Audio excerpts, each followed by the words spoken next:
Então, muito boa tarde a todos. Não podemos andar para trás com o tempo para corrigir aqui o acidente com o copo. Pelo menos vamos tentar perceber isso hoje. Bem-vindos a todos nesta tarde excelente de sol e que vocês resolveram vir aqui passar um pouco de tempo connosco e ouvir falar de algo que realmente é muito importante, o tempo. Bem-vindos ao Ouvimos Falar Disso, este evento e este projeto da Universidade de Aveiro, organizado pelo CISECO e pela Fábrica de Ciência Viva, e que, como é habitual, fala sempre de um tema e que hoje, como vos disse, é um tema que tem dois convidados bastante especiais. Antes de começarmos a falar no tema e dos convidados, como já é habitual, temos um momento introdutório e um momento de música. Hoje também será o caso, vamos ter um momento musical, já tem aqui um setup montado para alguém vir tocar, e hoje o nosso convidado de surpresa é o Bruno Santos, que é doutorando do Departamento da DECA, do Departamento de Comunicação e Arte da Universidade de Aveiro. Portanto, eu peço uma salva de palmas para o Bruno Santos, que vai tocar Marimbas de Vidro.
Muito obrigado por terem vindo, mais uma vez. Obrigado ao Bruno Santos por esta sua interpretação do Tempo, uma peça de Steve Reich, se não estou em erro. Agradeço também, obviamente, aos nossos convidados, ao Carlos Herdeiro e ao Afonso Cruz, por terem vindo falar connosco, conversar connosco e por terem aceito o convite do CISECO e da Fábrica de Ciência Viva. Lá fora, no foyer, podem ver, se ainda não viram, uma exposição da artista Ruth Rufino e Frederico Pompeu. E também vos convido a contribuir para a Associação Casa Abrigo Vera Vida, uma associação de apoio a vítimas de violência doméstica, onde se à saída quiserem deixar €1, serão bem aplicados, garanto-vos, e, enfim, também é uma forma de podermos ajudar com esta iniciativa. Eu passo então a apresentar os nossos convidados e começo pelo Afonso Cruz, que é difícil porque fez muita coisa e continua a fazer muita coisa. Nasceu em 71 na Figueira da Foz, frequentou a Escola António Arroio, a Faculdade de Belas Artes de Lisboa e o Instituto Superior de Artes Plásticas da Madeira. Em 2008 publicou o seu primeiro romance, A Carne de Deus, ao qual se seguiram em 2009 a Enciclopédia da História Universal, galardoado com o Grande Prémio de Conto Camilo Castelo Branco. Em 2011 publicou Os Livros que Devoraram o Meu Pai, Prémio Literário Maria Rosa Colasso, e A Contradição Humana, Prémio Autores SPA-FTP. Em 2012 foi o autor português distinguido com o Prémio da União Europeia para a Literatura com o livro A Boneca de Kokoschka. Em 2013 publicou a Enciclopédia da História Universal, um novo volume, o livro do ano, O Cultivo de Flores de Plástico e Para Onde Vão os Guarda-Chuvas, o mais recente, se não me engano. Assina desde fevereiro de 2013 uma crónica mensal no Jornal de Letras sob o título Parallax. Além de escrever, é ilustrador, realizador de filmes de animação e membro da banda The Soaked Lamp. E também faz cerveja, também já vai sendo conhecido por isso. Já o Carlos Herdeiro, nascido em 74 em Vila Nova de Gaia, licenciou-se em Física e Matemática Aplicada pela Faculdade de Ciências da Universidade do Porto em 96, concluiu o doutoramento na Universidade de Cambridge em 2001 e fez estudos pós-doutorais na Universidade de Stanford. Atualmente é professor auxiliar do Departamento de Física da Universidade de Aveiro e também investigador do Centro de Física do Porto, nas áreas de gravitação, cosmologia clássica e quântica e física de altas energias. Recebeu, em 2004, um prémio Gulbenkian de estímulo à investigação científica. Estão apresentados os convidados e eu vou agora apresentar, de forma muito breve, o tema do tempo, de forma breve porque o tempo urge, socorrendo-me de um escritor que vivia obcecado pelo tempo e que é o autor argentino Jorge Luís Borges, que num dos contos do livro Ficções fala de um mundo imaginário de nome Tlön e diz ele nesse conto: uma das escolas de Tlön chega a negar o tempo. Argumenta que o presente é indefinido, que o futuro não tem realidade senão como esperança presente, que o passado não tem realidade senão como lembrança presente. Outra escola declara que transcorreu já todo o tempo e que a nossa vida é apenas uma lembrança ou reflexo crepuscular e, sem dúvida, falseado e mutilado de um processo irrecuperável. E eu começo pelo escritor para depois passar ao físico e pergunto-lhe: Afonso, achas que o tempo existe mesmo ou é apenas algo que está na nossa percepção? Uma pergunta fácil para começar. Bom, eu acho que tudo está na nossa percepção. Eu sou um adepto do Berkeley, que achava que tudo estava dentro da cabeça dele e que, portanto, tudo o que nós percebemos à nossa volta, enfim, é dentro da nossa cabeça que o percebemos. E, portanto, ainda está por provar que o mundo existe realmente, fora de nós. O tempo, enfim, é mais uma parcela dessa coisa misteriosa que é isto onde nós vivemos.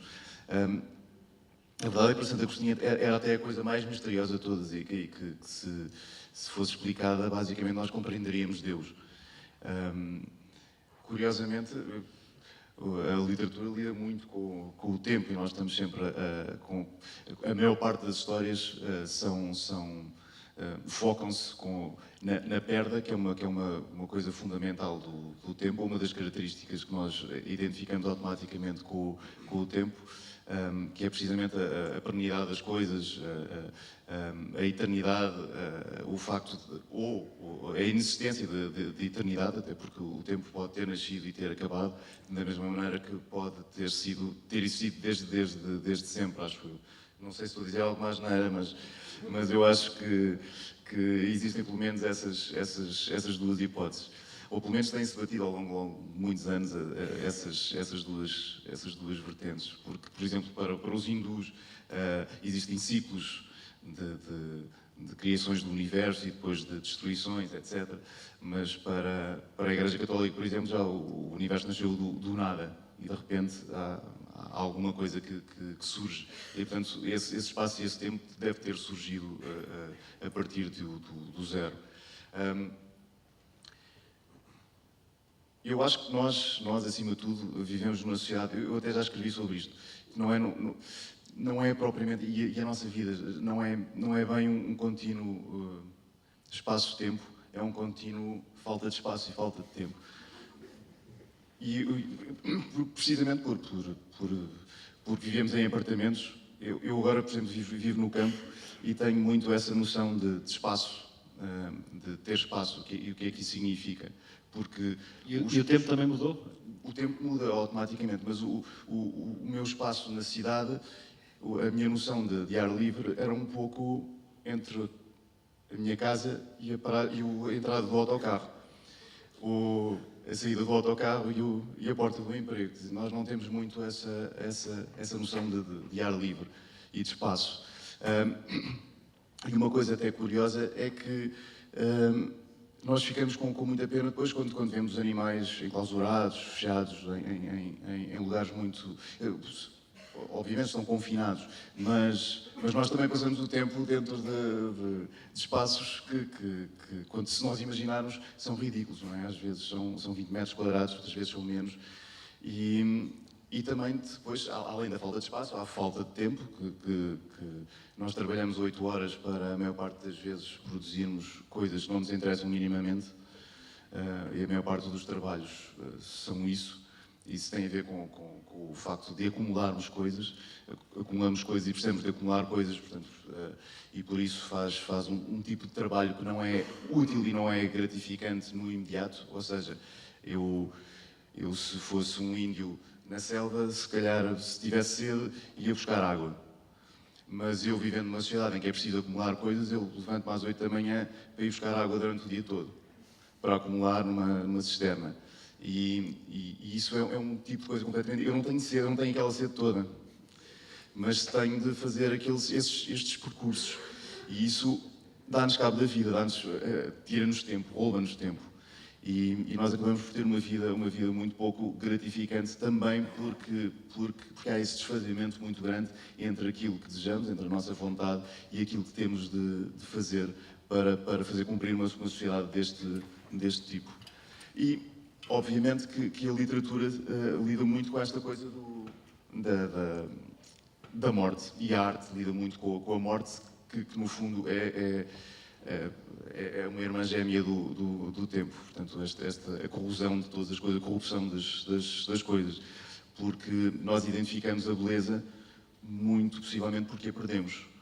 Porque nós encontramos uma beleza enorme numa partida de comboio, alguém que vemos partir, encontramos uma beleza enorme nos reencontros, precisamente porque houve ali um tempo em que estivemos sem essas pessoas e sem ver determinadas coisas e porque perdemos determinadas coisas e que nós sentimos que perdemos para sempre. Mesmo que não seja para sempre, porque depois também existem muitas teorias e as pessoas acreditam em muitas coisas diferentes, mas a verdade é que essa sensação de perda é fundamental para a literatura e muito provavelmente sem isso não escreveríamos livros nenhuns. Acho eu. Estava aqui a lembrar-me que o Oscar Wilde dizia que o tempo é um desperdício de dinheiro. Mas já vamos voltar a essa questão do tempo circular e do tempo linear. Agora vir-me aqui para o físico. Estávamos muito na base do tempo, ou seja, o quanto o tempo é algo que existe por si, independente de nós, ou se é algo que só existe porque estamos aqui para o medir e para falar dela. O que é que a física nos pode dizer? Bom, em primeiro lugar, muito boa tarde a todos, é um prazer estar aqui convosco. Claro que o tempo tem sempre associado uma questão de percepção, como é que nós o percepcionamos. O cientista, de alguma maneira, tenta eliminar, tanto quanto possível, a subjetividade da sua análise. Mas há duas características imediatas que o cientista, ou o físico, pelo menos eu como físico, vejo no tempo que considero interessantes. A primeira é que o tempo parece assimétrico. O passado parece diferente do futuro. Sentimos dessa maneira. Claro que, por exemplo, se passasse aqui um filme daquilo que aconteceu antes de começarmos esta conversa, em que estava aqui o Pedro e deixou cair um copo que se partiu, então, se o passasse no sentido correto, todos diriam que está no sentido correto. Se o passasse no sentido em que o copo miraculosamente iria emergir dos estilhaços e voltar para cima da mesa, então todos diriam isto está ao contrário. Há aqui uma direção, uma seta do tempo que nos parece clara. E isso, à luz das leis da física, não é assim tão óbvio, porque as leis que regem, em particular o microcosmos, as suas equações, parece que são invariantes quando nós invertemos o sentido do tempo. O tempo é colocado ao contrário. Esse é o primeiro aspecto. Há aqui um aspecto da seta do tempo. Como é que a seta do tempo, no fundo, é efetivada nas leis da física? Porque a nível mais fundamental parece que não está lá. Mas a nível macroscópico da nossa vivência está claramente lá. O segundo aspecto é que o tempo nos parece algo inflexível. Nós percepcionamos a sua passagem. A sua percepção, obviamente, pode ser diferenciada. Se estamos num sítio agradável, como aqui, numa boa companhia, parece que passa rápido. Se estivermos a assistir uma aula aborrecida, se calhar do Carlos Herdeiro, então parecerá que passa menos rapidamente.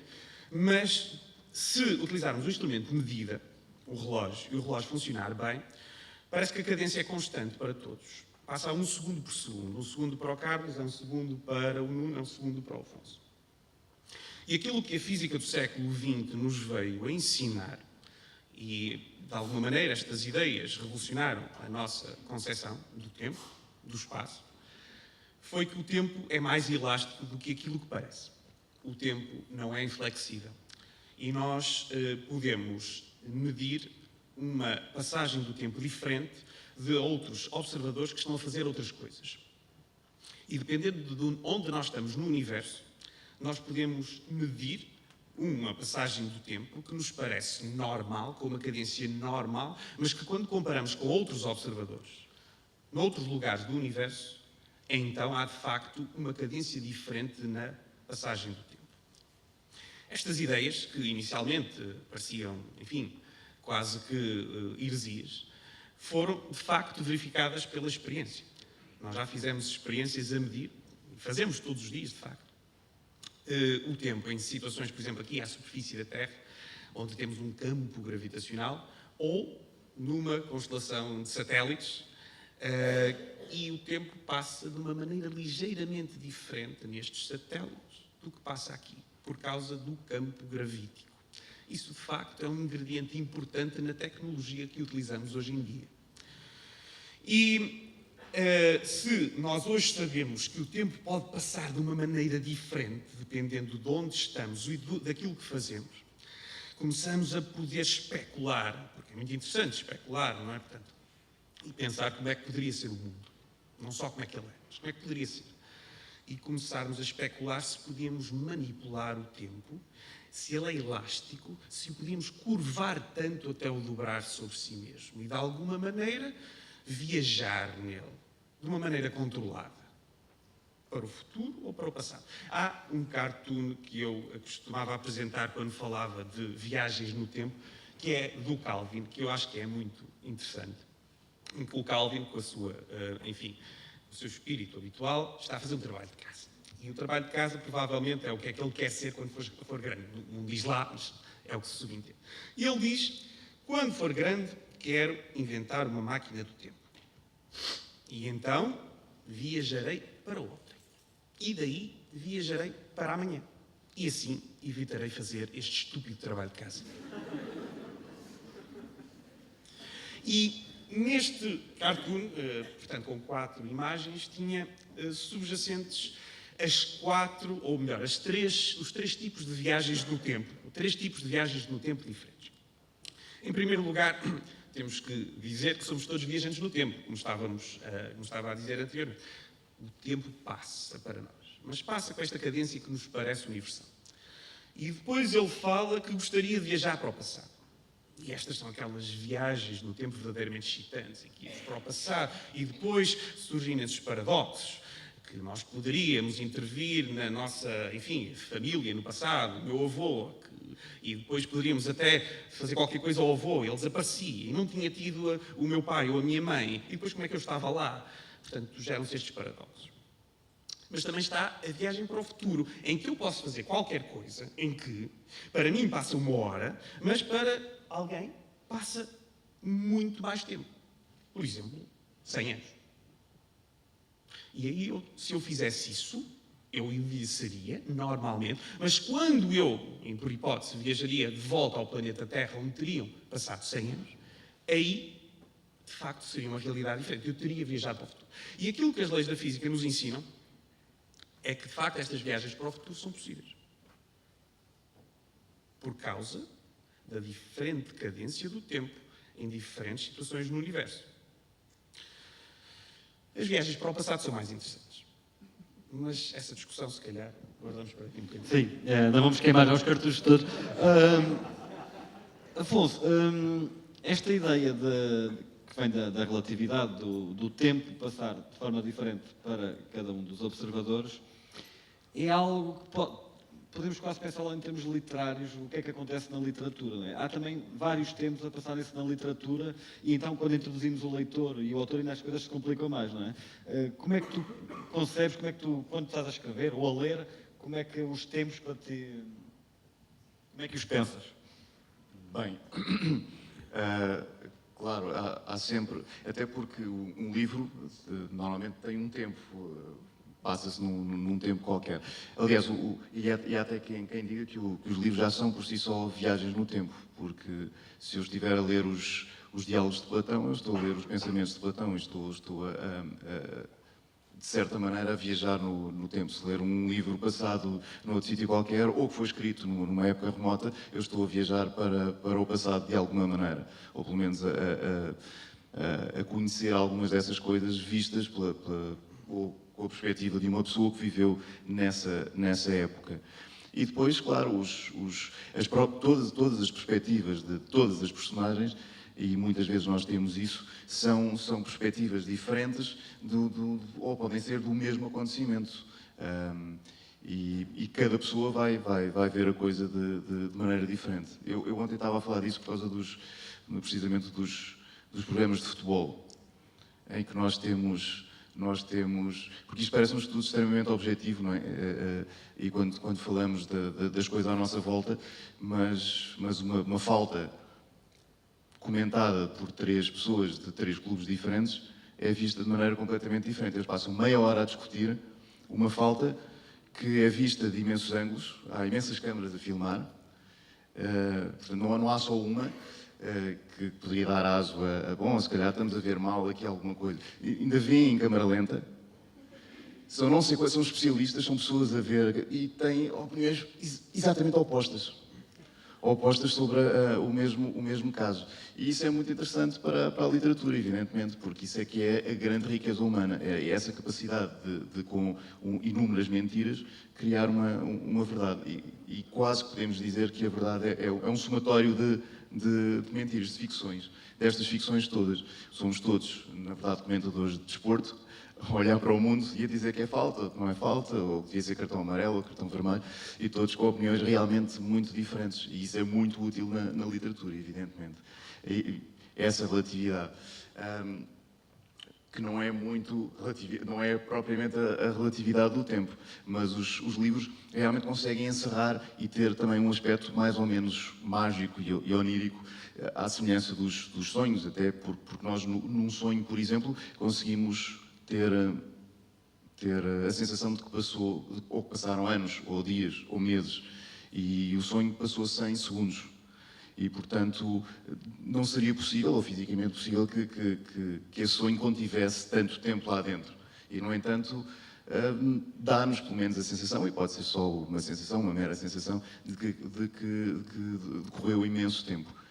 E isto também é muito comum nos livros, em contos, em fábulas, etc., que é, por exemplo, alguém vai para o País das Fadas, vive lá durante 3 segundos, ou 10 segundos, ou 20 segundos, ou 1 minuto, ou 1 hora, ou 1 dia, não importa, mas quando volta, passaram 100 anos aqui neste mundo. E se calhar até existe essa possibilidade de conseguir meter tempos dentro de outros tempos, um pouco como uma boneca russa. Nós podemos fazer isso na literatura, é muito fácil fazer, e vamos supor que eu tenho aqui uma pessoa a cair num prédio. Eu já fiz isso, por exemplo, pus uma velha a cair num prédio. E, na verdade, eu até vos estou a contar o conto, pois não tem piada nenhuma, mas provavelmente vocês também não vão ler. E também não é assim tão importante, porque ele está disponibilizado à borla e eu não ganho dinheiro nenhum com a vossa leitura. Mas o que acontece com a senhora, e até vos posso explicar, tem a ver com isto que estava a dizer, é que ela vai para o paraíso e, quando está no paraíso, apercebe-se que não tem lá o marido de quem ela gostava muito e que não existe eternidade nenhuma, pelo menos uma eternidade feliz, sem as pessoas de quem nós gostamos. E que isso é um pouco paradoxal para o paraíso. E o que é que ela decide fazer? Se o marido não está no paraíso, com certeza estaria no inferno. E, portanto, ela decide fugir do paraíso. E ela decide fugir do paraíso e vai percorrendo uma série de círculos até tentar chegar, assim, uma espécie de viagem de Dante, até tentar chegar ao inferno.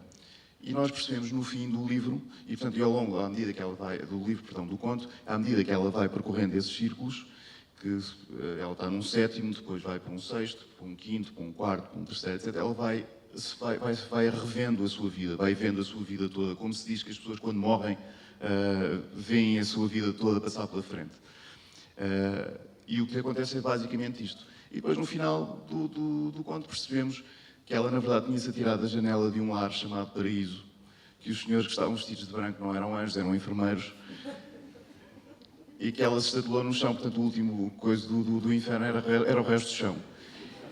Que ela realmente acha estranho, a determinada altura, quando ela está no primeiro, que começa a cheirar a tubos de escape. E que o inferno cheira a tubos de escape. Mas isto para dizer que ao passar por uma série de andares, e portanto em poucos segundos, ela viu a vida inteira passar-lhe pela frente. Isto na literatura nós podemos fazer o que quisermos. Podemos contrariar as leis todas da física, e nem sei se é contrariá-las, mas a verdade é que conseguimos fazer com que um recipiente tenha um conteúdo muito maior do que ele. E por isso conseguimos fazer com que uma velhota caia de um 7º andar, reveja a sua vida toda, escreva a sua vida toda, e até consigo fazer mais. Consigo depois, dentro daquela queda, colocar as vidas das outras personagens. Se eu quiser estender aquilo, eu posso fazer disso um romance. Depois conta a história da vida do marido. A história e se eu contar, por exemplo, a morte do marido dentro da morte dela, ainda tenho mais 7 andares para o marido. Portanto, consigo sempre encaixar novos tempos, novas eternidades, ou pequenas finitudes dentro de um espaço muito reduzido. E com a literatura realmente conseguimos fazer essas magias, essas pequenas magias. Fazemos um bocadinho o papel de Deus. Estava aqui a pensar, exatamente isso que estavas a dizer, nós, se pensarmos que o Guerra e Paz e o Ulisses, de James Joyce, são livros mais ou menos com a mesma dimensão, Exato. que demorarão algumas semanas a ler, e num passa-se um dia e no outro passam-se várias gerações, não é? Portanto, há essa alquimia feita sobre o tempo por parte do escritor. Claro. Afonso, tu há pouco falaste da concepção dos hindus, nos Vedas, os textos sagrados do hinduísmo. Há uma concepção circular do tempo, como também havia no Antigo Egito, e nós, por outro lado, quando digo, as religiões do livro, não é? O cristianismo, o judaísmo e o islamismo, têm uma concepção mais de linha reta, no sentido em que o tempo foi criado e nós estamos nessa seta. Há alguma, estava a pensar ainda, o Nietzsche depois também foi recuperar um bocado o eterno retorno. Há alguma destas concepções que tu achas mais interessante, mais simpática, que tenha um bocadinho mais a ver com a tua forma, até eventualmente, não sei, como narrador, ou vais usando aquela que mais te serve? Bom, enquanto escritor, sim, é a que mais me serve. Porque, enfim, nós usamos as coisas de modo a que sejam o mais úteis possíveis ou que tornem a história mais eficaz. E por isso podemos ir buscar o que quisermos e até usar uma série de conceitos. E é muito útil ler livros de divulgação científica precisamente por isso, porque é perfeitamente possível encontrar novos conceitos e novas maneiras de ver o mundo e de criar novas técnicas também para a literatura. Eu, por acaso, trouxe 2 livros que falam de um... Porque houve um período aqui, assim, no final do século XIX, em que houve umas teorias que ficaram na moda, e uma delas que ficou, acima de tudo, mais conhecida por um tipo chamado Edwin Abbott, que era um homem muito inteligente, era um homem religioso, e decidiu escrever um livro chamado O Mundo Plano, Planilândia, ou The Flatland. E este livro, que é um livro sem pessoas e sem animais, as personagens são coisas muito chatas porque são figuras geométricas. A personagem principal, o protagonista, é um quadrado. As mulheres são semi-retas, nem sequer são figuras geométricas propriamente. Era também uma crítica à sociedade da época. E depois enfim, os habitantes deste mundo, quanto mais lados tiverem, portanto, eles são polígonos, e quanto mais lados tiverem, mais alto é o seu estatuto na sociedade. E, portanto, o círculo será enfim, o Papa, basicamente. Mas o que acontece neste mundo plano é que, como eles não percebem a terceira dimensão, não compreendem a terceira dimensão, vivem, portanto, como se... Imaginem uma folha, o que ele diz é: imaginem uma folha e umas moedas lá em cima. Eles são mais ou menos da espessura de uma moeda, o que é falsear a ideia de 2 dimensões, porque 2 dimensões, a moeda tem sempre uma terceira dimensão mesmo que seja curta no nosso âmbito, ou para nós. Mas a verdade é que tem espessura. Mas ele faz com que estas 2 dimensões tenham uma ligeira espessura para conseguir explicar algumas coisas. Como, por exemplo, é perfeitamente possível fechar uma pessoa dentro de outro quadrado. Portanto, um quadrado dentro de outro quadrado. Vocês imaginam uma casa, em cima de um papel, que é um quadrado. Depois abre-se uma portinholazinha desse quadrado, um dos lados do quadrado, e mete-se outro quadrado lá dentro. E fecha-se esse quadrado. E isto é muito fácil de compreender. É óbvio que eles têm que ter uma certa espessura, que é para ele não conseguir sair daquele quadrado, porque senão ele sairia do quadrado se só existissem realmente 2 dimensões neste mundo. Mas acontece uma coisa estranhíssima um dia a este quadrado. É que ele é visitado por uma esfera. E obviamente isso é impossível para ele. É um milagre, uma espécie de milagre. E o que é que acontece quando a esfera atravessa o mundo da Planilândia, o mundo plano, essa folha de papel? É que ele vê primeiro como um ponto, quando a esfera toca no papel. À medida que a esfera vai entrando e vai atravessando o papel, esse ponto vai aumentando, vai se tornando uma reta um bocadinho maior, até ter o diâmetro até ser o diâmetro da circunferência, que é quando a circunferência está exatamente a meio, a atravessar o papel, e está exatamente a meio. Ela, à medida que vai atravessando o papel, a reta vai diminuindo outra vez até desaparecer. E, portanto, o que nós temos é uma coisa impossível para ele, segundo as leis da física, porque ele não concebe a terceira dimensão. Por causa disto, Este é um livro muito semelhante à vida de Sócrates e à de Cristo, em que ele vai dizer, não, mas existe uma terceira dimensão, e depois vai ser preso por causa disto, e vai ter muitos problemas em tribunal por causa mas isto gera outra coisa muito curiosa, que é a possibilidade, este quadrado depois fala com a esfera e começa a tecer outras possibilidades. A possibilidade de existir uma quarta dimensão, que a esfera também acha impossível e que acha que ele é louco, e também nos coloca, ao contrário, num mundo em que só existisse um ponto, ou uma dimensão, ou imaginando aquilo que o Carlos falou do tempo, que é basicamente isso. É nós estarmos a viver numa linha reta e somos um ponto, como se estivesse a caminhar nessa linha reta.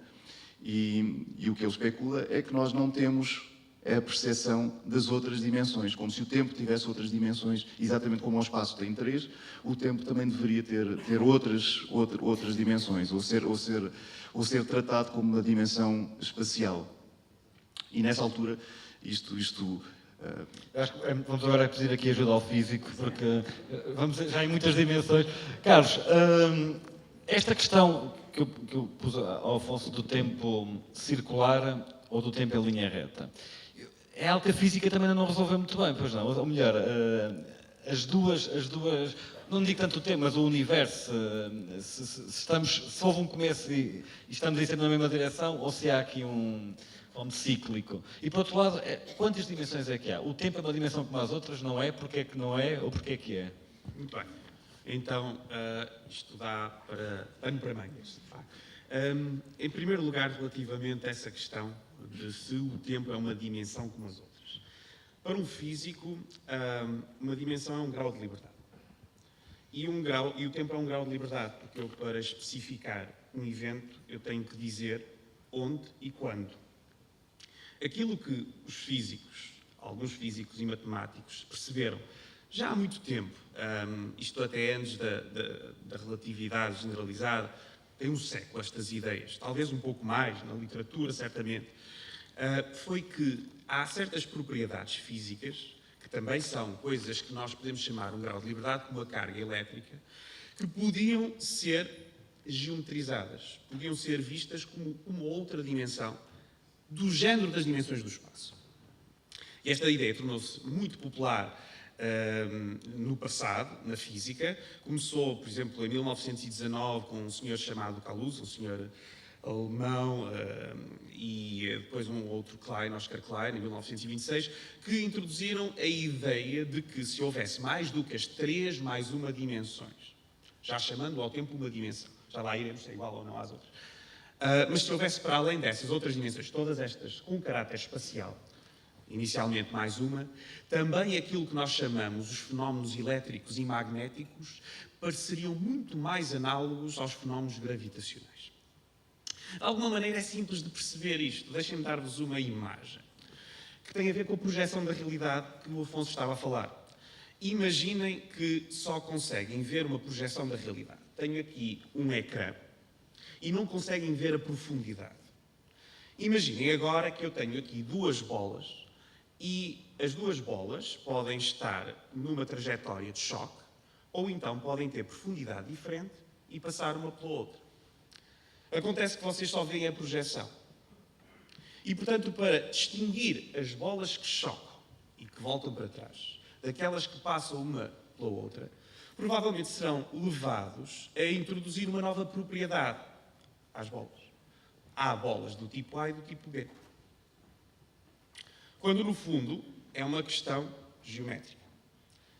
Ou seja, ao fazer a projeção, nós precisamos de especificar mais qualquer coisa para descrever algo que tem a ver com a posição. E esta ideia é uma ideia que é recorrente. Durante o século XX, descobriu-se que há um conjunto de forças fundamentais, para além da gravidade, os fenómenos elétricos e magnéticos, as forças nucleares. Estas são forças que nós chamamos fundamentais, não parecem ser derivadas de outras interações ainda mais fundamentais. E a ideia é que, se nós invocarmos mais do que as 3 mais uma dimensões, essas forças poderiam parecer muito mais semelhantes do que aquilo que nos parece. Essa é uma ideia que está subjacente a muitos formalismos que têm sido propostos, o mais famoso dos quais é a teoria de cordas. Mas relativamente ao tempo, o tempo é uma dimensão, mas é uma dimensão com um caráter diferente, ligeiramente diferente. Na percepção newtoniana, o tempo é completamente diferente. Apesar de ser um grau de liberdade, é um grau de liberdade não manipulável. Porque, relativamente ao espaço, eu posso me deslocar para a esquerda, para a direita. Vocês veem que o campo gravítico torna um pouco mais difícil eu deslocar para cima e para baixo. Mas ainda assim consigo, se tiver aquilo que é apropriado. Se tiver uma escada, se tiver um foguetão, se tiver qualquer coisa. Eu conseguir deslocar-me de uma maneira não trivial no tempo parece difícil, que o tempo para mim passe de tal maneira diferente do que passaria para o Nuno. Se eu medir no meu relógio que funciona bem, um tempo diferente do tempo que o Nuno mede. Portanto, há aqui uma diferença. Aquilo que a relatividade nos ensina é que, apesar de serem diferentes, não são assim tão diferentes. Nós podemos, de alguma maneira, misturar o espaço e o tempo. E eu gostaria agora de substanciar um bocadinho as ideias que já disse na minha primeira intervenção, que é como é que podemos manipular o tempo. Portanto, aquilo que é a maneira que nós entendemos mais clara de manipular o tempo é nós deslocarmos num campo gravítico. O campo gravítico deforma o passar do tempo. E isto, de facto, conforme vos disse, é utilizado na nossa tecnologia atual, por exemplo, nos sistemas GPS. É importante o facto de que o tempo, nos satélites da constelação GPS, passa ligeiramente mais rápido que o tempo aqui na superfície da Terra. Mas é algo extraordinariamente pequeno, mas a tecnologia é extraordinariamente sensível.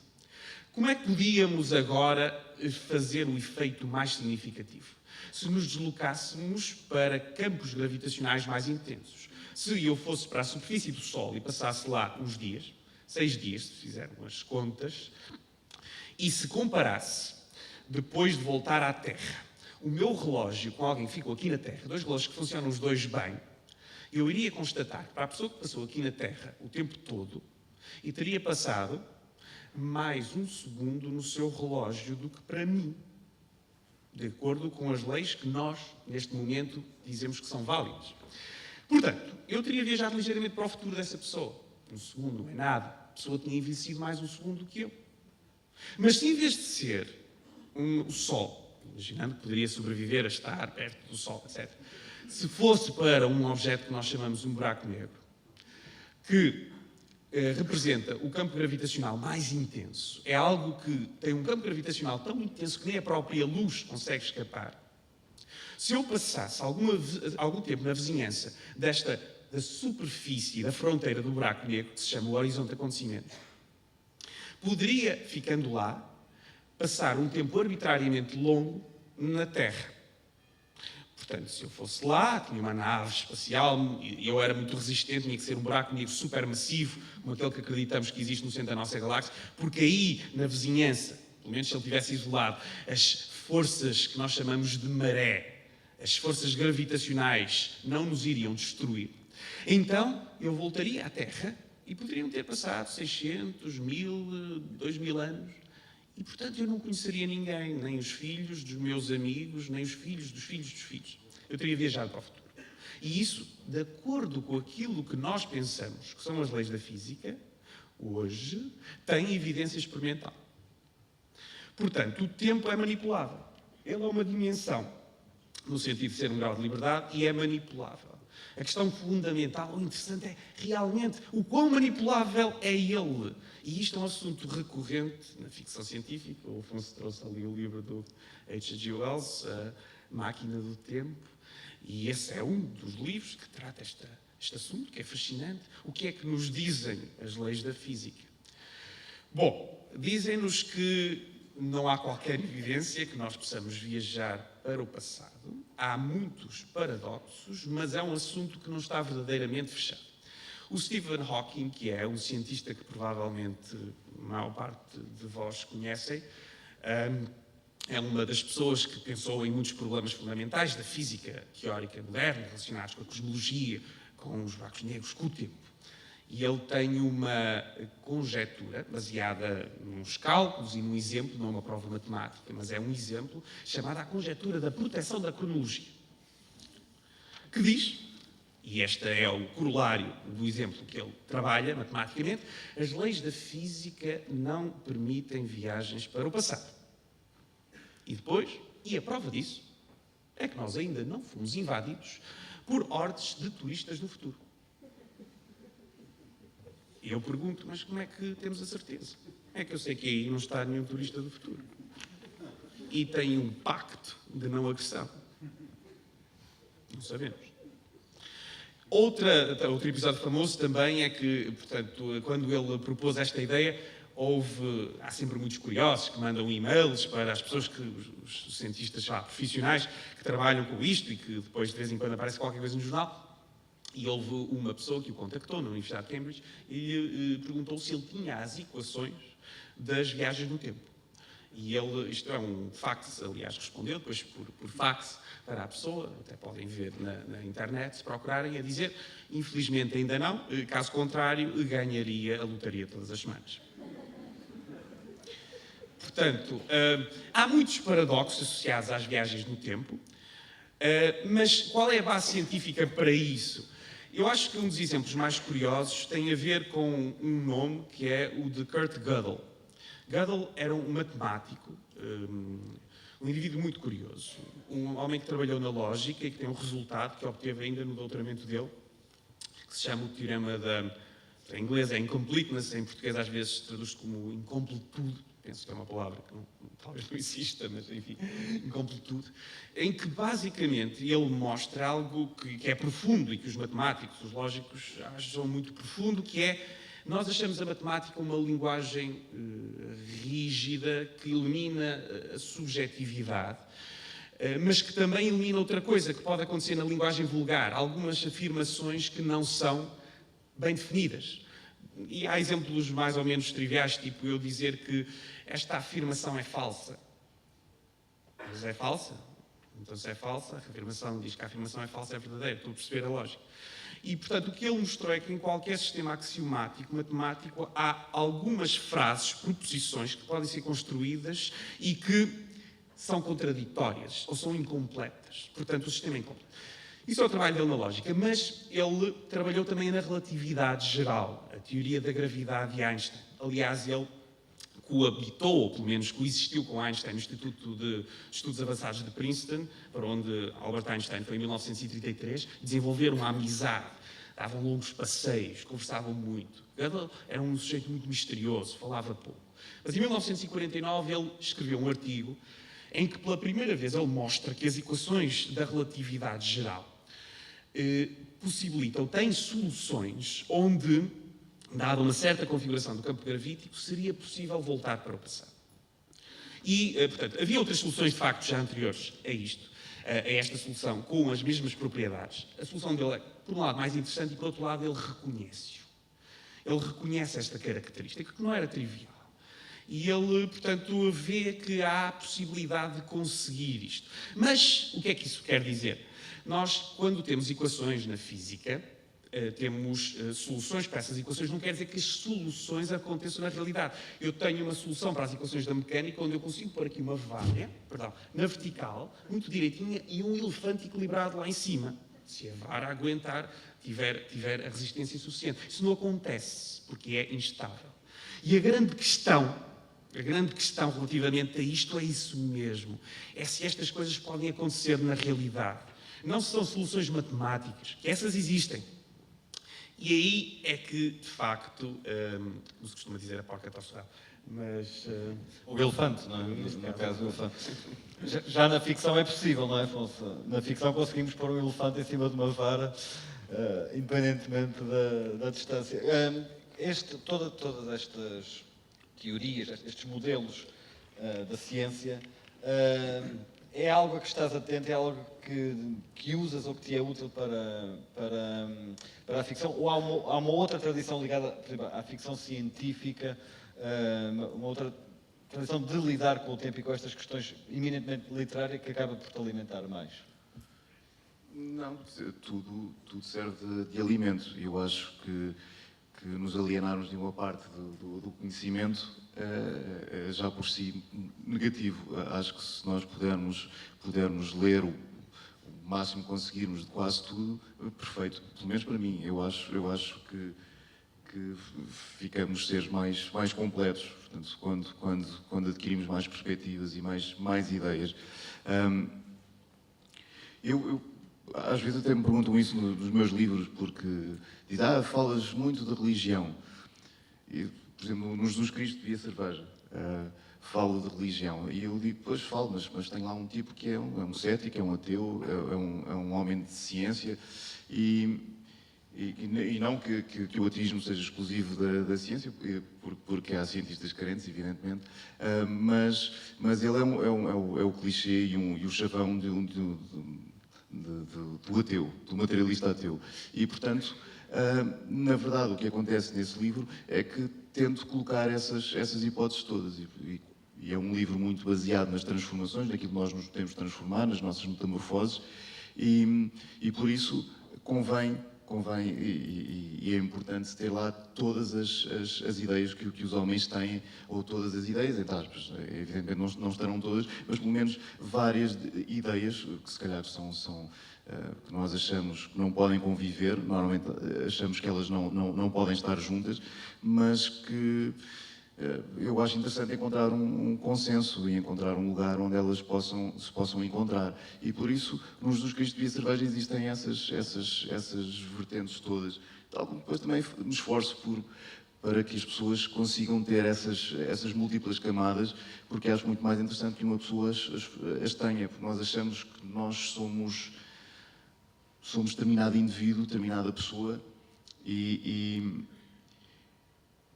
como se não mudássemos e como se não fôssemos várias pessoas dentro de nós, não tivéssemos várias personalidades e várias maneiras de estar. O Nuno inicialmente disse que eu fazia cerveja, e é verdade, eu faço cerveja, mas também bebo. E até bebo mais do que faço. Também altera o tempo às vezes. Evidentemente, muda muito o tempo. Mas há uma coisa, por exemplo, que é clássica no caso da bebida e da personalidade, que é eu quando bebo muito, no outro dia eu sou uma pessoa que abomina beber. Eu nunca mais pego num copo na vida. Isto às 9 da manhã. Porque depois, à medida que o dia vai passando, eu vou mudando de personalidade. Às 5 da tarde já pondero, se calhar um copo de vez em quando não faz mal.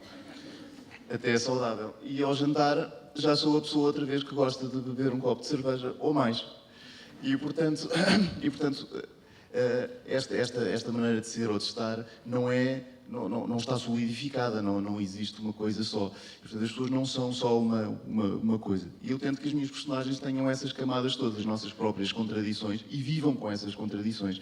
E vivam com essas opiniões opostas entre si. E dentro de nós temos essa coisa toda. Às vezes somos mais crentes. Se nos acontecer uma desgraça qualquer, às vezes gritamos por um santo ou outro. E outras vezes somos perfeitamente céticos. E isso também depende muito das circunstâncias da nossa vida e por aí fora. Tenho uma personagem, por exemplo, que era uma judia ortodoxa, que um dia lhe apareceram as chagas de Cristo. E eu gosto muito deste tipo de coisa, que é conseguir conciliar na mesma pessoa, neste caso, duas coisas, duas religiões e dois princípios religiosos, e como é que as pessoas depois convivem e conseguem harmonizar essas coisas que parecem tão distantes e tão diferentes. Afinal, o mundo anda em guerras, anda toda a gente a bater-se por coisas tão pequeninas quanto, por exemplo, como entre sérvios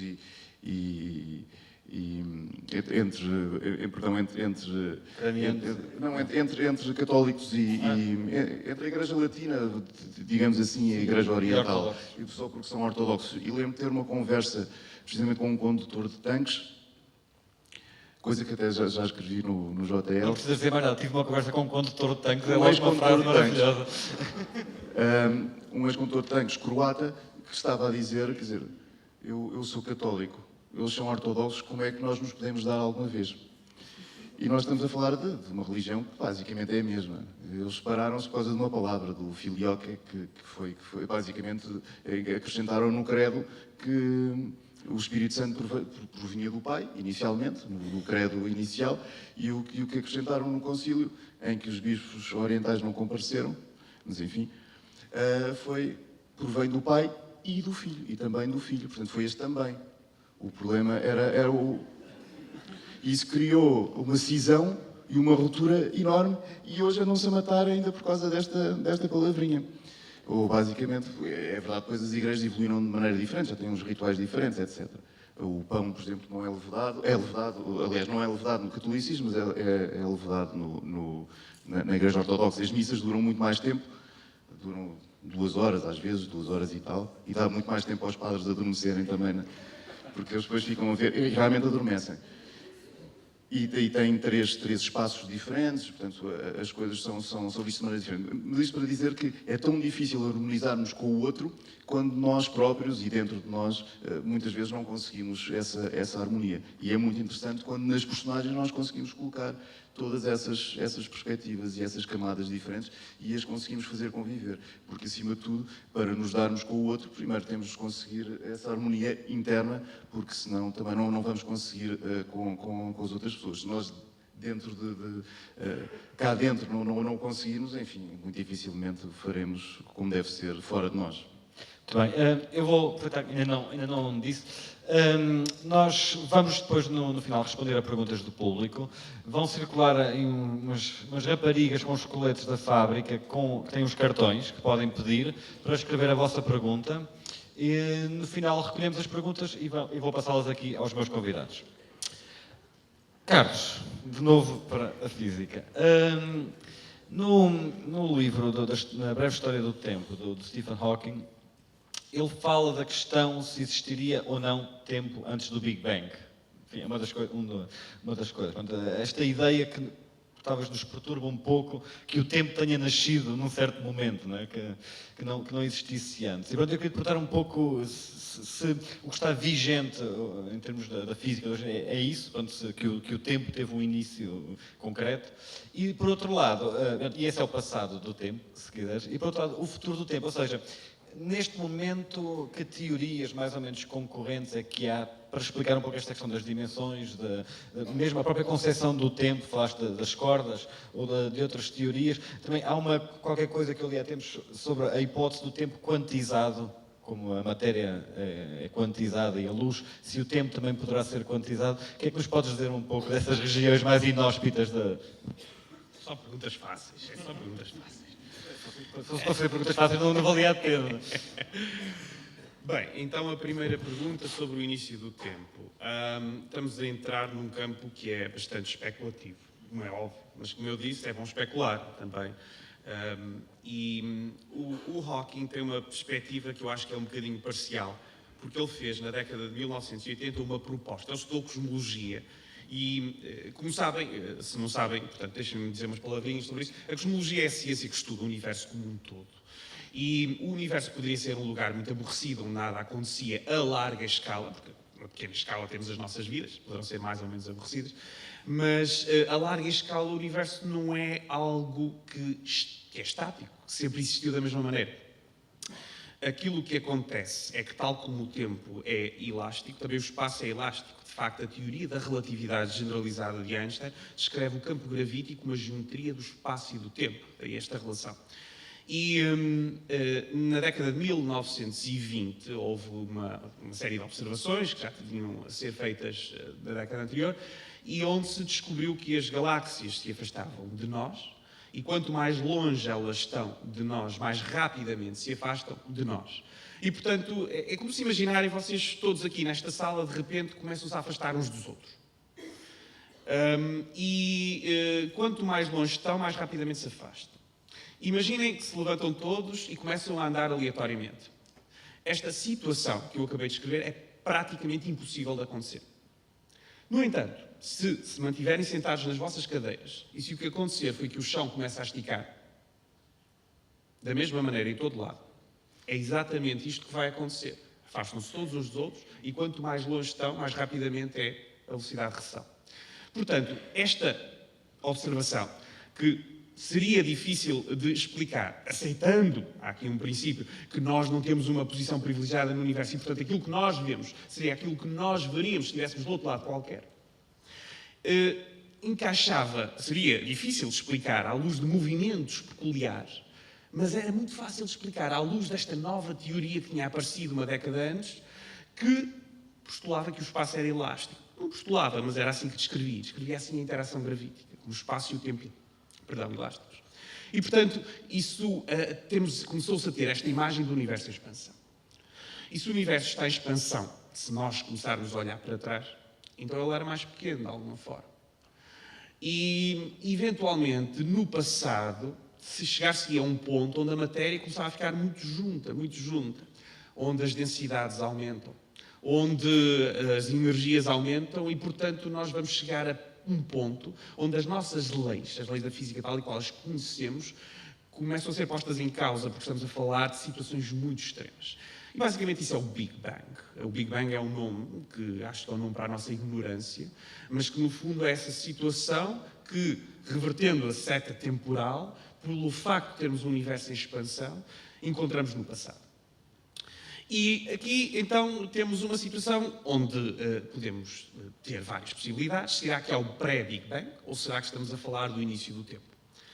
Bom, falar do início do tempo num contexto de física é complicado, porque parece que há ali uma condição inicial. E se há uma condição inicial, alguém ou algo a colocou lá. E parece que deixa sempre lugar para outro tipo de entidades. É complicado.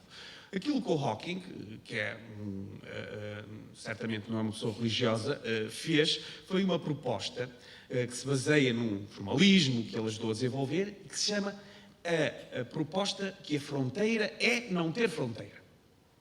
E que, no fundo, é que se ele fizer um certo truque matemático, que o início do universo não tem uma fronteira e, portanto, não é preciso pôr uma condição fronteira. Há uma espécie de criação do universo. Eu acho essa ideia bastante desconfortável, porque se é criado, parece que é criado em algo. Se eu falar em criar qualquer coisa, eu tenho que ter um contexto, tenho que ter um ambiente. E, portanto, depois de pensar algum tempo sobre isso, a minha perspectiva pessoal, e é disso também estou a falar, é que é muito difícil falar do início de acordo com as leis da física, pelo menos tal e qual as conhecemos. A ideia de não haver um início e de haver algum tipo de ciclicidade, de um pré, aquilo que pensamos como sendo o início, parece muito mais confortável. E há muitas teorias nesse sentido, de um pré-Big Bang. Okay? E, portanto, antes disso teria havido uma fase, possivelmente, em que o universo colapsou, depois voltou a expandir. Há muitas variações sobre este tema. Mas são tudo especulações. O que não parece ser uma especulação é que nós vivemos num universo em que, de facto, há isto. É que as coisas estão a afastar. E nós só conseguimos explicar isto bem se, de facto, pensarmos que é o próprio espaço que está em expansão. E relativamente ao futuro, o que é que acontece? Aqui houve uma mudança de paradigma que aconteceu nos últimos, agora, 17, 18 anos. As últimas 2 décadas. E foi muito interessante. Portanto, aquilo que era o paradigma até há cerca de 20 anos atrás, até 1998, é que o universo está em expansão. Mas é uma expansão que é desacelerada. O que isso significa é essencialmente o mesmo que se eu pegar nesta garrafa e a atirar ao ar, esta garrafa está-se a afastar da Terra. Nesse sentido, o espaço entre ela e a Terra está a expandir. Mas está a expandir de uma maneira desacelerada, porque ela, devido à força atrativa da Terra sobre ela, está a desacelerar. Okay? Imaginemos, no entanto, que esta garrafa começava a acelerar por aí fora, porque tinha um foguetão, alguma coisa que... Muito bem, então o espaço entre ela e a Terra começava a aumentar de uma maneira acelerada. A nossa perspectiva do universo é que terá acontecido este Big Bang, seja lá o que for, uma espécie de um pontapé inicial, como eu atirar a garrafa para cima. E depois, a matéria que existe no universo é uma matéria que vai tentando impedir esta expansão. Porquê? Porque a gravidade é atrativa. E, portanto, o universo devia estar a expandir, mas de uma maneira desacelerada, porque a gravidade estava a tentar contrariar isto. E esta era a concepção canónica. E havia aqui várias hipóteses. Portanto, podia acontecer, tal como quando eu atiro a garrafa ao ar, que a garrafa chega a um ponto de altura máxima e volta a cair, ou se eu for um tipo extraordinariamente forte, obviamente não sou, que atirava a garrafa com uma velocidade superior à velocidade da escape aqui na Terra e ela escapava para sempre. Para sempre iria. E o mesmo poderia acontecer para o universo. Havia estas duas situações de limite. A de um universo que parava a sua expansão e colapsava, ou a do universo que expandiria para sempre. Era quase um universo acordeão, não é? Que estaria quase permanentemente a fazer este movimento. Se eventualmente depois, quando colapsasse, isso desse origem a uma nova etapa de expansão, tu terias essa ciclicidade. E há modelos cíclicos que as pessoas... A mudança de paradigma foi que houve uma descoberta que foi baseada na nossa capacidade de analisar melhor como é que as galáxias muito longínquas se afastam de nós e que revelou que a expansão, afinal, não é desacelerada, é acelerada. E isto causou muita polémica, mas tem sido confirmado por uma variedade de outras observações independentes.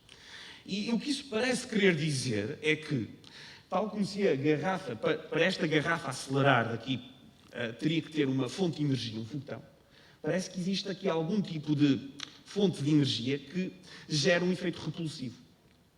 Mas se acreditamos então que a gravidade é aquilo que rege o universo em larga escala, parece que há uma gravidade repulsiva. Isso é uma coisa que nós não conhecemos na nossa experiência aqui na Terra cotidiana, ou até nos sistemas de pequena escala, sistemas astrofísicos, mas que não é incompatível com os princípios da relatividade. E quem foi que introduziu pela primeira vez um efeito repulsivo?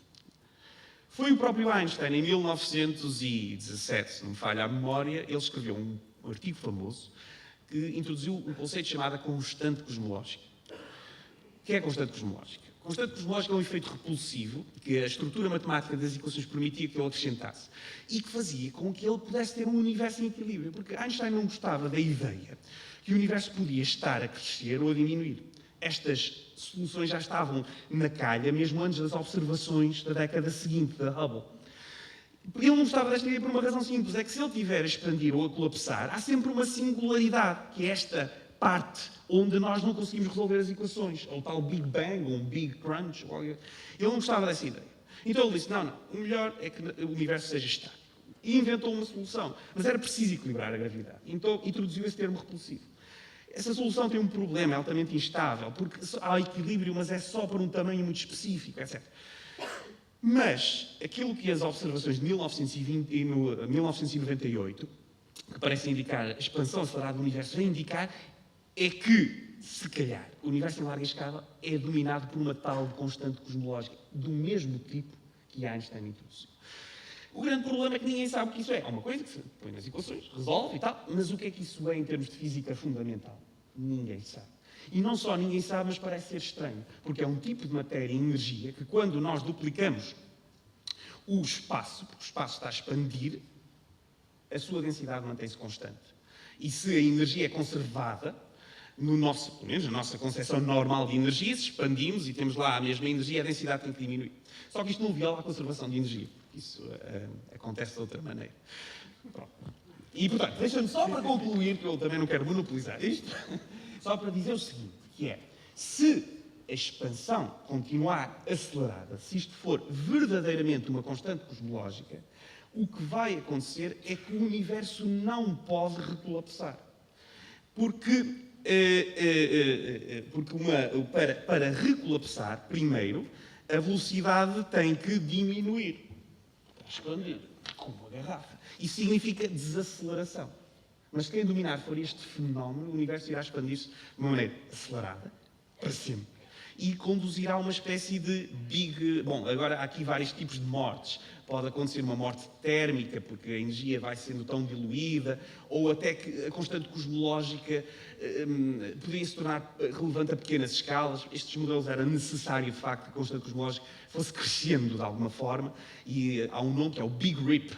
Rip quer dizer rasgão em inglês, e que até a pequenas escalas, como aqui, eventualmente o esticar do espaço tornar-se irrelevante, que não é aqui, só é relevante para grandes escalas.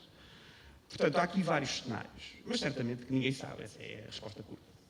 Ou seja, o universo é muito antigo, mas ainda temos muita coisa para saber dele, não é? E do tempo.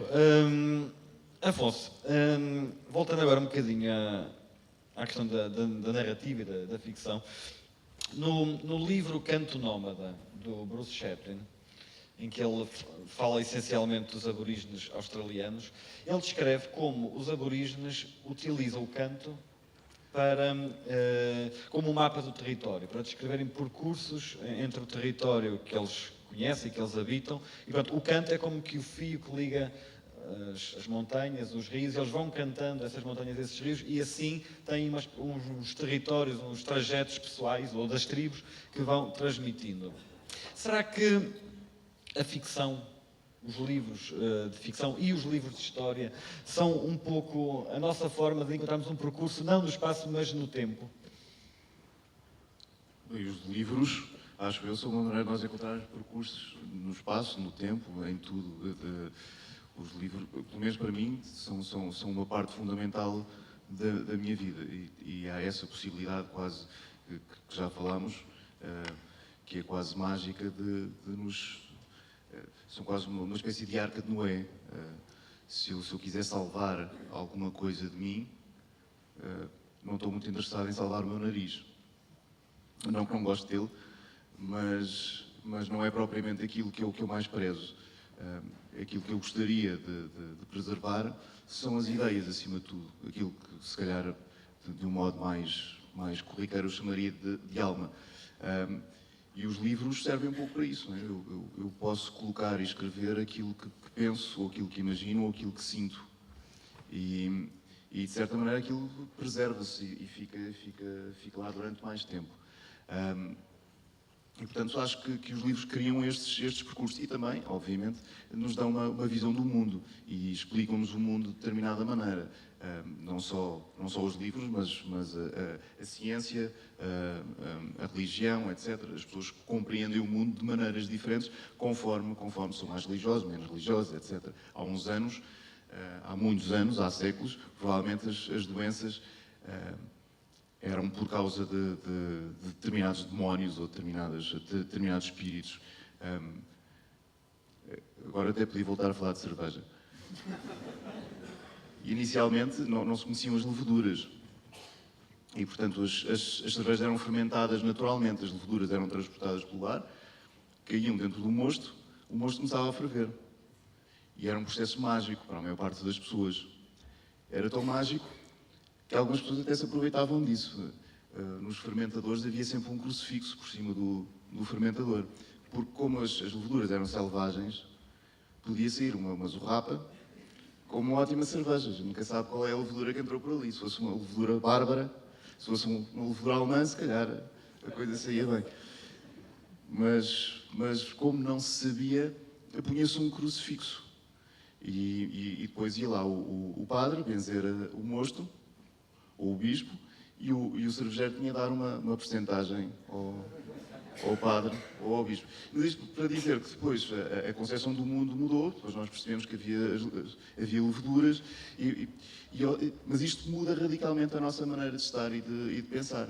A maior parte de nós nunca viu um E. coli, mas se calhar já o sentiu, com uma diarreia qualquer.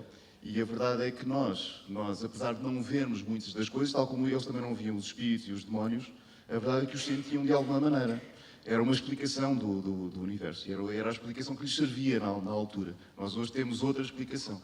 E a verdade é que isto são narrativas, como diria o Sócrates, para explicar o nosso mundo. Se daqui a uns tempos a nossa ideia mudar, e se calhar vamos olhar para nós neste momento e apontar, éramos completamente ridículos. Chamávamos a bactérias ou seres, tinha estes nomes estranhíssimos como os streptococcus ou uma coisa qualquer, aos seres e que se calhar era uma crendice, etc. Não uma crendice propriamente, mas que se calhar as coisas não funcionam assim e destroem a nossa maneira de ver o mundo e as coisas. E por isso, claro que a literatura também faz parte é mais uma narrativa, é mais uma maneira de ver o mundo, de explicar o mundo e também nos serve de guia, evidentemente. A literatura pode salva muita gente, acho eu. Pelo menos a mim, já tem feito algumas coisas. Sim, não deixa de ser curioso como sempre tentamos explicar o tempo e usar a narrativa também para nos dar um entendimento desde os mitos, não é? Às histórias, e a forma também assíncrona como o tempo às vezes há histórias que vão passando e que parece que foi ontem, embora ninguém saiba onde é que elas se originaram, não é? Sim. E que distorcem o tempo, porque... E há muitas coisas, as repetições cíclicas de rituais, por exemplo, servem precisamente para isso, para perpetuar e para que aquele tempo não mude propriamente e haja o tal eterno retorno. De certa maneira, Cristo nasce todos os anos, como vocês sabem, no Natal. Nós celebramos o Natal e isso serve para que as coisas... Nós tenhamos essa sensação de que o tempo é cíclico e não uma linha, mas que há um retorno. E por isso as histórias cumprem muito bem esse papel de nos domesticar, sim, de nos meter num espaço e num tempo. Aliás, acho que a primeira frase de Adão na Bíblia é "eu estou aqui", o que remete para o tempo e para o espaço. Portanto, é a percepção dele, o facto de ele estar ali, é a maneira dele perceber que existe. Porque essa passagem na Bíblia é muito curiosa, no Gênesis, porque, como vocês sabem, o Gênesis é partilhado por uma série de religiões, os muçulmanos leem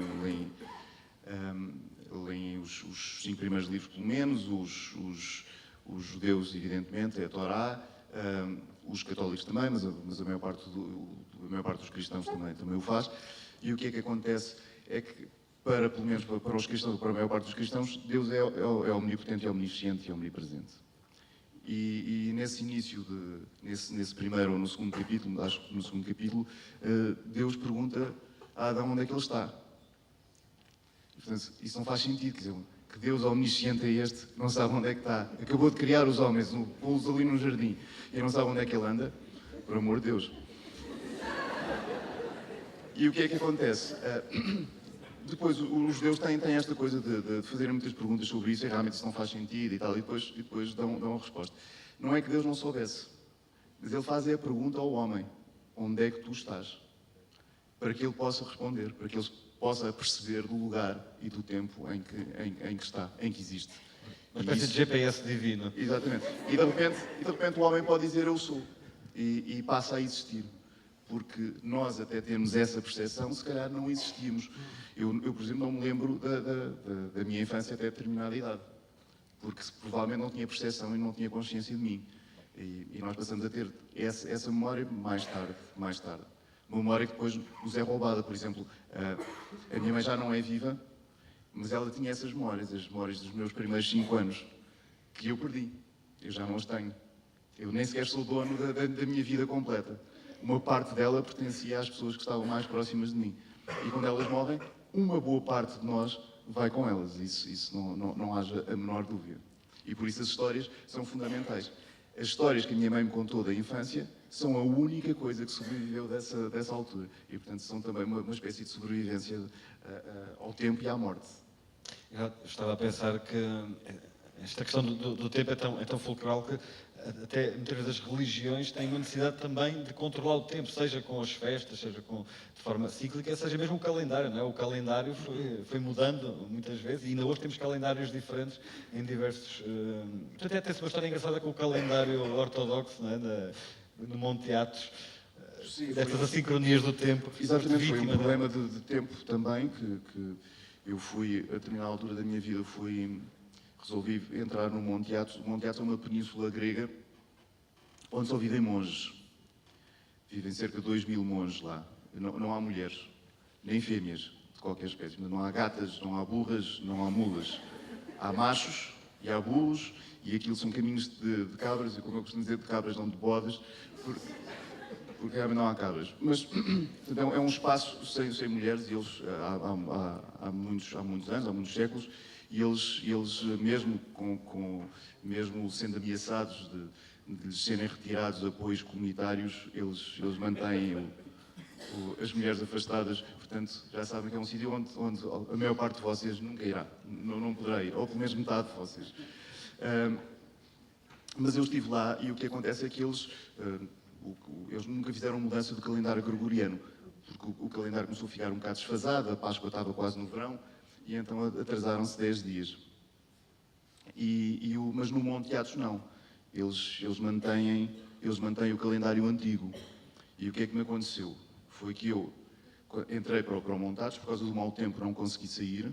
Os não ortodoxos, como eu, não podem estar lá mais do que 8 dias, mas eu acabei por ficar lá muito mais tempo, porque só se pode sair de barco, e eu não conseguia sair do monte, e nós podemos pernoitar em mosteiros ou em cabanas de monges, há monges ermitas, monges que vivem em cavernas, mas só posso ficar uma noite em cada lugar, portanto, e estava a chover imenso, um frio, então eu todas as vezes tinha que mudar de mosteiro, há imensos mosteiros, e o caminho entre eles ainda são algumas horas.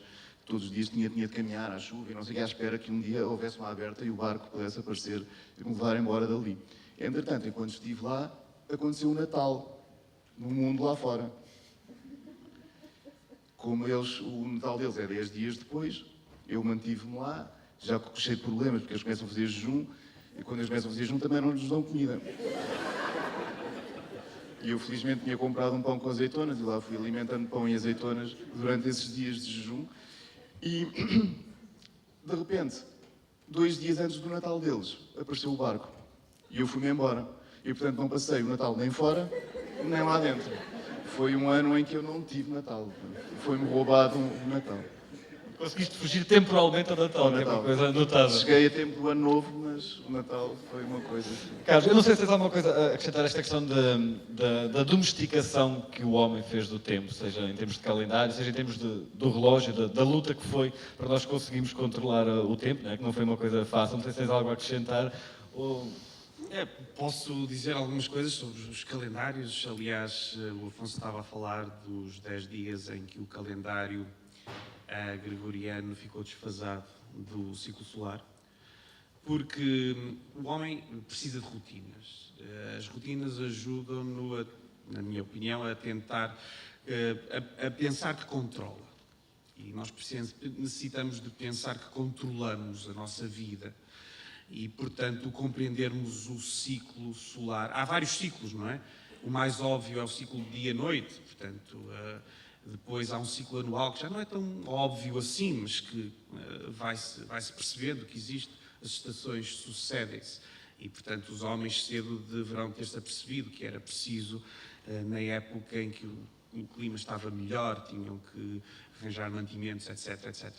E, portanto, foi importante compreender isso. Isso também deu uma ligação aos astros maiores, porque compreenderam que estavam associados esses ciclos ao Sol, principalmente.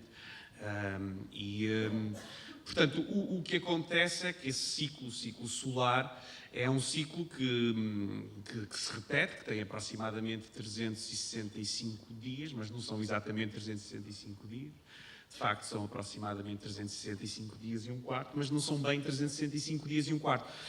Portanto, cedo, isto foi... Júlio César introduziu um calendário, que era o calendário juliano, que, como o ano demora aproximadamente 365 dias e um quarto, o que fazia era acrescentar um ano a um dia, a um ano, cada 4 anos. Portanto, o nosso ano bissexto.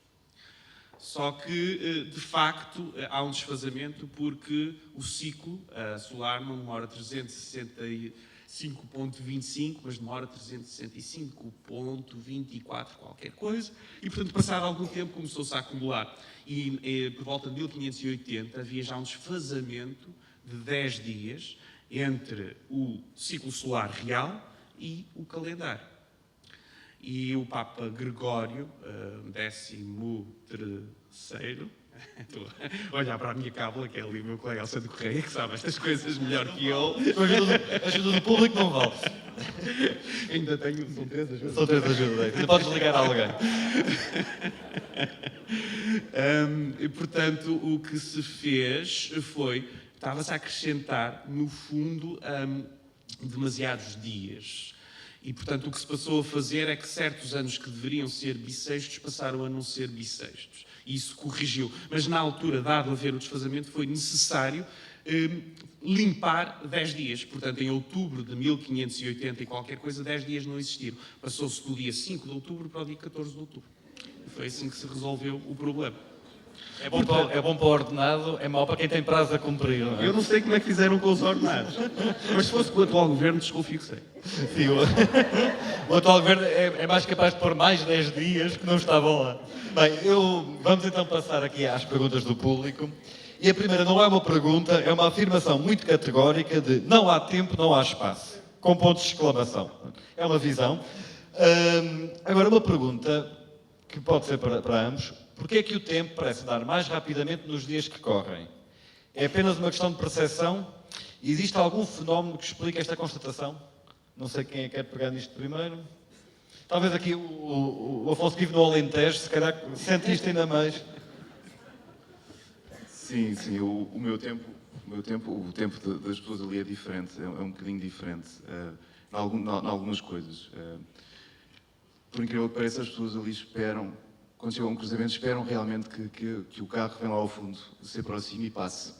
É uma coisa estranhíssima, porque eu fico assim a olhar sempre para eles e dizer, está imenso tempo para entrar ali no cruzamento sem incomodar ninguém, mas realmente as pessoas esperam.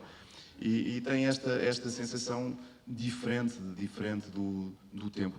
E que também tem a ver com a quantidade de lixo que nós produzimos e a rapidez com que deitamos fora as coisas. Nós produzimos muitas coisas para deitar fora. E o mundo mudou muito. Eu no outro dia estive numa loja centenária em Lisboa, uma retrosaria. E nessa retrosaria há uma máquina registradora, já com mais de 100 anos, se calhar, não sei, de ferro, uma coisa enorme. Mas é muito engraçado, porque ela ainda continua a trabalhar, coisa que nenhum computador com mais de 2, 3 anos continua a fazer, não é? Como vocês sabem. Mas ela era feita para durar. E as pessoas nessa altura tinham essa sensação, porque o que faziam era muito importante. E era feito para durar para sempre. As casas tinham alvenaria, verdadeiramente alvenaria, não era assim um bocadinho de mármore em baixo para escoar a água. Tinham pedra, as paredes eram grossas, as construções eram boas, aquilo era feito para durar para sempre. E estas caixas registradoras eram todas decoradas. O ferro todo era decorado, eram lindíssimas. Hoje ninguém decora nada, porque aquilo passado 2 anos vai para o lixo. Era decorado precisamente porque era feito para durar. Tem coisas boas e coisas más. As pessoas, exatamente porque acreditavam mais nas ideias também, matavam-se mais facilmente. Porque matavam-se por ideias, eram capazes de matar por ideias, coisa que a nossa classe média hoje em dia já tem mais dificuldade. Porque tem um comando da televisão na mão, está sentado no sofá. Isto dos cortes não é assim tão mau, não vou matar ninguém. Mas de antes não, as coisas eram levadas de outra maneira. Em alguns lugares ainda, em algumas geografias, no nosso mundo as pessoas ainda levam as coisas um bocado mais a peito. E portanto, quando lhes fazem alguma coisa, eles acham que o mundo deve ser corrigido e deve ser levado a sério. E para sempre, mudado para sempre. E essa sensação de eternidade foi-nos um pouco roubada com esta rapidez com que as coisas nos são dadas e nos são levadas também. E nós já compramos as coisas sabendo que temos de atualizar, temos de deitar fora, temos não sei o quê, e já sabemos que a maior parte das coisas são lixo.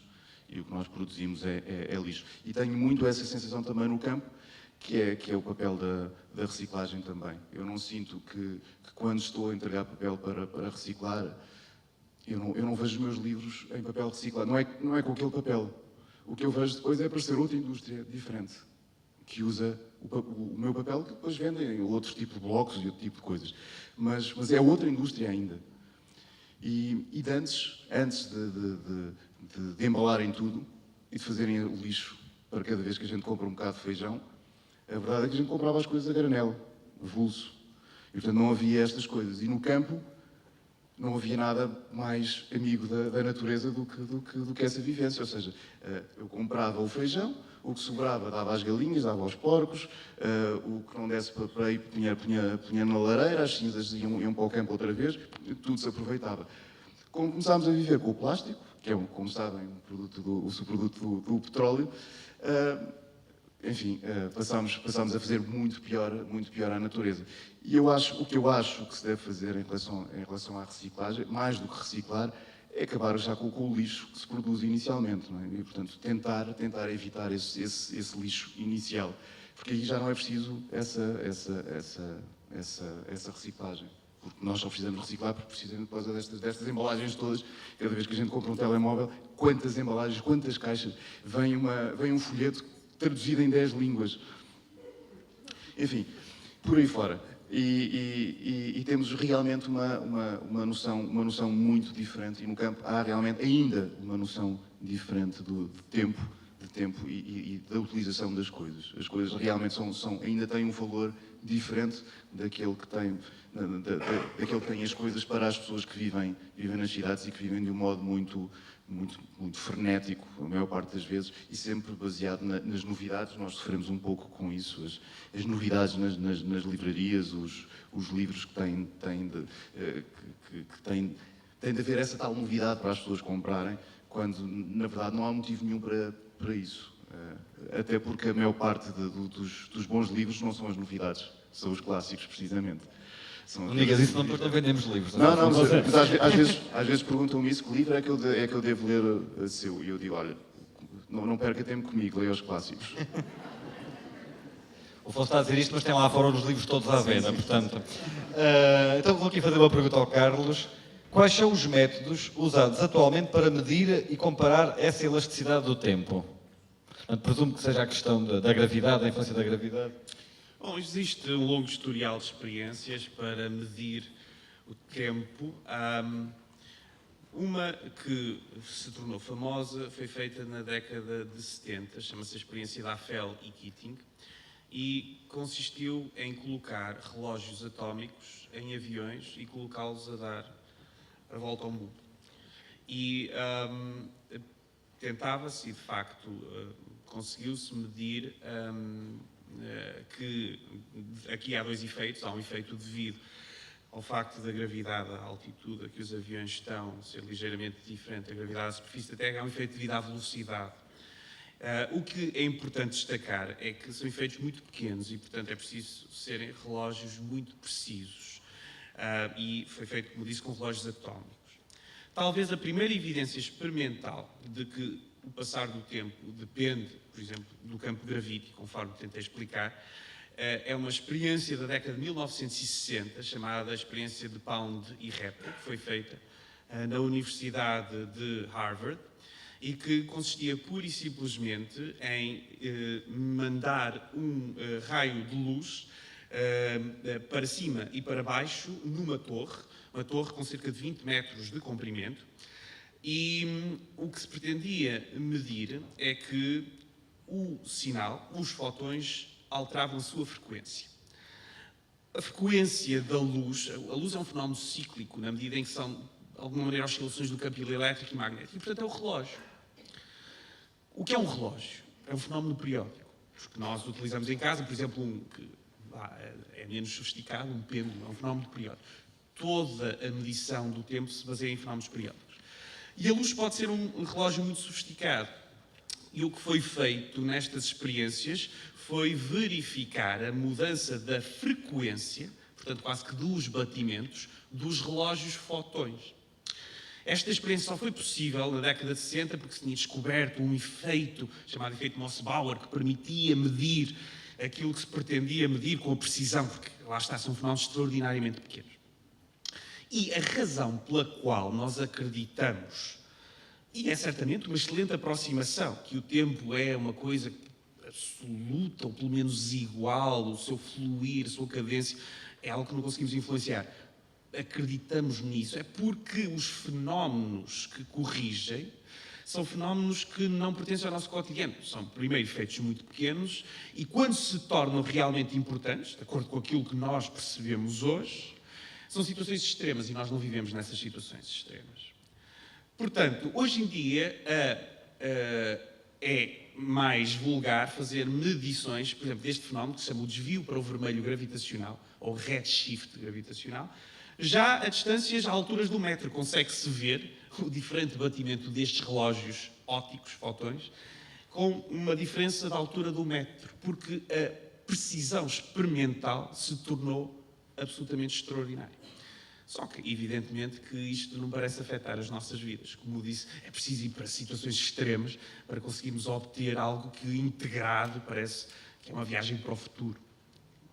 Muito bem. Eu tenho uma última pergunta para fazer para o Afonso, que também vou pedir que respondas de forma rápida, e que é, fazemos uso da expressão corriqueiramente, tais como foi uma perda de tempo e queimar de tempo, que parecem refletir disposições contrárias em relação à passagem do tempo, irreconciliáveis. Porquê este inconformismo? Uma pergunta difícil. Porquê é que não nos conformamos com o passar do tempo, no fundo? Eu acho que não nos conformamos precisamente porque há esta sensação de efemeridade e que as coisas acabam e as pessoas morrem e nós vamos perder pessoas que gostamos, vamos perder objetos que gostamos, vamos perder coisas que gostamos. E é altamente injusto que nós comecemos a vida sabendo que a vamos perder. Portanto, é um jogo altamente viciado.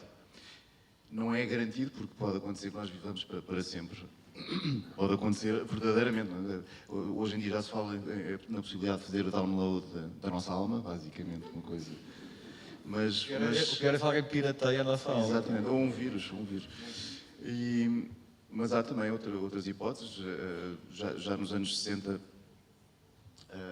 havia um escritor que falava disso, da possibilidade dele próprio viver para sempre. Eu acho que ele, nem sei se ele é vivo. Mas ele dizia que, bom, daqui a 10 anos a ciência vai evoluir um pouco mais, é capaz de me dar mais 20. Depois, se eu viver ainda mais 20, além desses 10, nesses 20 anos a ciência ainda poderá dar, sei lá, 40, 60, 80 anos, e em 80 anos, enfim, ter-me-á inevitavelmente a imortalidade. E, portanto, eu acredito nisso para os meus filhos. Para mim, não, já não vale a pena. Mas se calhar os nossos filhos serão imortais, ou haverá essa possibilidade. Vai ser uma carga tremenda para a segurança social, não sei o que é que eles vão fazer, vamos trabalhar pelo resto da eternidade e não apenas os tais até aos 60 e não sei quantos anos. Mas realmente acho que a inconformidade tem a ver com isso, com esse sentimento de perda, porque há um poema de Philip Larkin que diz que o tempo é o eco de um machado num tronco de madeira. Portanto, há sempre essa sensação de que, mais tarde ou mais cedo, esse machado vai nos cair a nós.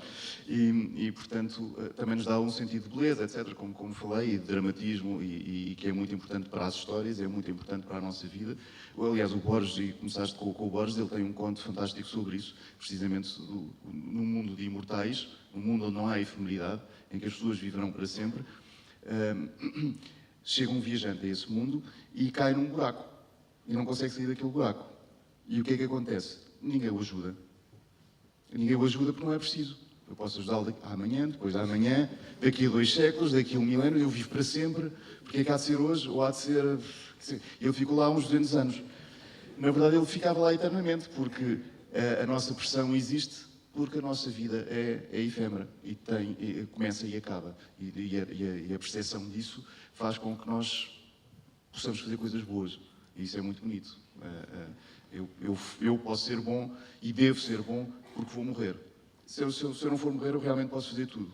E não tenho pressão para fazer absolutamente nada. Não preciso fazer grandes obras, não preciso fazer boas coisas e não preciso de heroísmo. Posso pura e simplesmente ir vivendo e não tenho que me preocupar com isso. Parece-me uma bela imagem para acabar esta conversa, que eu acho que não foi uma perda de tempo. Quero-vos dizer que a próxima conversa vai ser no dia 2 de abril. Vamos falar de Deus com Tiago Cavaco, que é pastor batista e punk rocker, e Helena Vilaça, que é uma investigadora da Universidade do Porto, da área da Sociologia, que trabalha com as religiões. E vou terminar com uma citação que eu acho que é a melhor definição de tempo que eu conheço, que é de um escritor que é o Ray Cummings, e que diz: o tempo é o que impede que tudo aconteça ao mesmo tempo. Muito obrigado, uma salva de palmas para os nossos convidados e até à próxima. Obrigado.